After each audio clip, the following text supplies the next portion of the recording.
Yeah. What's your opinion, Alan? Do you think now with the longitude, are they going to get rid of resilience? Latitude. Latitude. You still want it to be longitude. I do.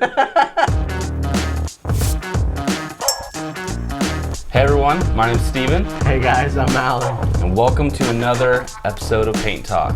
Are we going to call this season 2, Alan?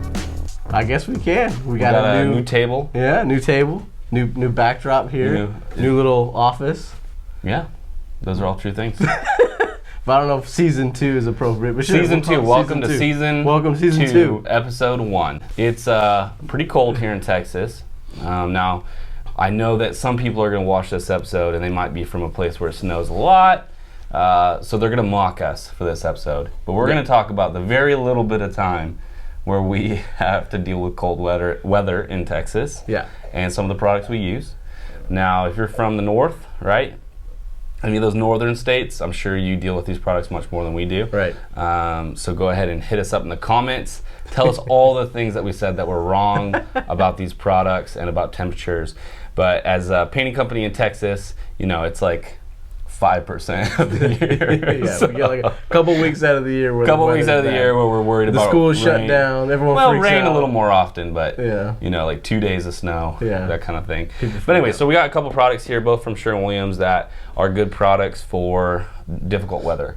This is a newer one. I've never personally actually sprayed this one out, but it's a newer product. So this is good for Texas too, just not only for the low temp, but the high temperature. So I'll let Alan talk about that one. But this is kind of a product that's been around for a while called Resilience. And Resilience, it lets you paint all the way down to 35 degrees. So that's one of the questions we get asked all the time is, how cold is too cold? Well, technically, anything below 35 degrees is too cold to paint if you're using a product like this. So this lets you lets you paint in some pretty cold weather. Mm-hmm. But it also has a really cool feature where you spray this stuff on outside, and if light rain comes an hour or two later, normally the paint's going to be fine. So if you have some rain in the forecast, a product like Resilience is really the way to go.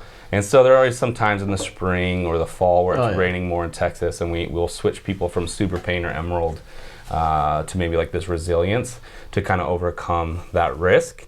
And then we got this new product here as well, the Latitude. You want to share about that? So Latitude is kind of a newer product that Sherwin Williams is trying to get out there. And I was voting for Longitude.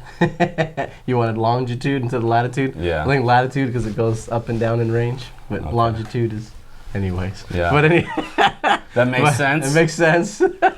Well, Latitude kind of replacing Sherwin Williams Flex Temp. But it was kind of out there.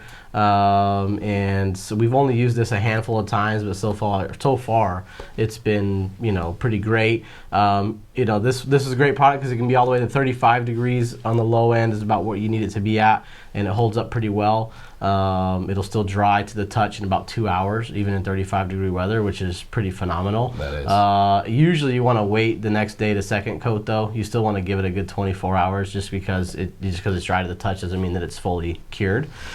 But on the high end too, in Texas when it gets really hot, that we have some latexes and things like that once it gets over 100 degrees or so, they start to really clump up and they can really start acting kind of funky. You start getting lapping and just weird finishes. And this is good for all the way up to 120. So even 120 degrees. Even some of those areas like Arizona or whatever, like really hot, dry, arid areas. There's some of those areas in Texas as well, like West Texas and all that. We get a lot of that. Obviously a great product for extreme weather or extreme temperatures. So that's your option there. Yeah. What's your opinion, Alan? Do you think now with the Longitude, are they going to get rid of Resilience? Latitude. You still want it to be Longitude. I do. Maybe they'll just change this one to Maybe. They'll just do a Latitude and a Longitude to make you happy. Yeah. They should do that. They should do that. I do think eventually they'll get rid of this. Because in my opinion, they sort of took Flex Temp and Resilience and put it into because you didn't even say this, but this one's also rain ready. It is, right? This one has the same rain reinforcement, rain ready stuff as the Resilience. So it's really, almost like, why does Resilience exist now? Truthfully, I think the only thing I can think of is that this product continuously still is the one that's available in like some of those extreme bases. Yeah. So some of those like reds and yellows and it's also so for a long time until more recently, one of the only consistent exterior products you could get in a quart was resilience, and not only that, the resilience came in like all of the bases, which was really helpful because not all the exterior paints come in super like bases where you want to do like a bright orange or something, which is fine because most of the time you're not painting your home like a super vibrant orange, but you might be painting your front door a color like that, or accent shutters, which is what resilience. We weren't only using it for the weather ability. Sometimes we were using a quart of this just for one door, in like a bright orange or bright yellow or something like that we couldn't get the super paint or something like that. So I haven't asked Sherwin Williams if this one comes in those really bright variety of bases. So that would be a interesting thing for us to find out. But I'm assuming since they're putting it in quarts, it does. But we'll have to double check on that.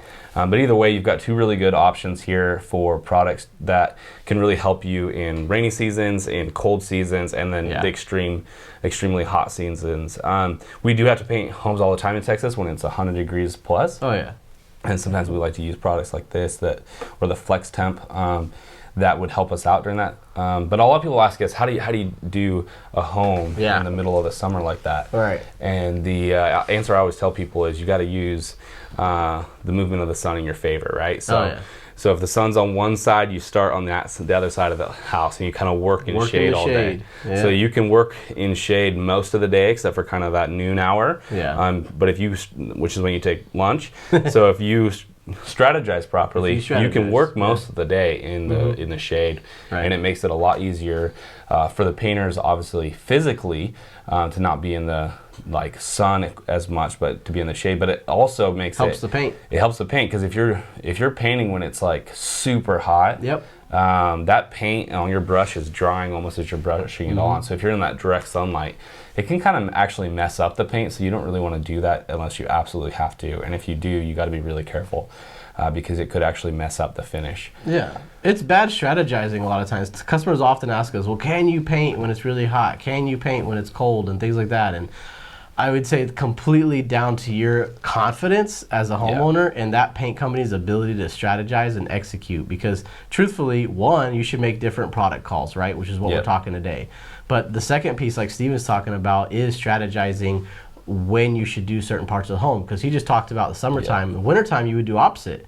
You paint where the sun's at because the surface will be warmest where the direct sunlight is. So if it is 35 degrees or whatnot, wherever the sunlight is, it's obviously warmer. The air temperature might be 35, but where the sun is beating down might be like 40, 45, right? And I'm just saying, you want to be smart about what you're doing. And same thing, summertime, obviously, especially these hardy plank homes, guys, that hardy plank, it can get really hot in the summertime. You put your hand right up on it. It's like a cement board, so the heat is like extra. Absolutely. So you'll get flashing, hot spots, all sort of weird lapping if you're trying to spray that out and it's too hot or it's too cold. And so strategizing properly, using the right products, I mean, definitely it can be done. There's no doubt. So, but yeah. Awesome. All right, well, thanks for listening, and stick around for another episode of Paint Talk. And if you would like and subscribe to our page here, like this video, subscribe to our channel here, and share this with a friend. Thanks. Thanks, guys.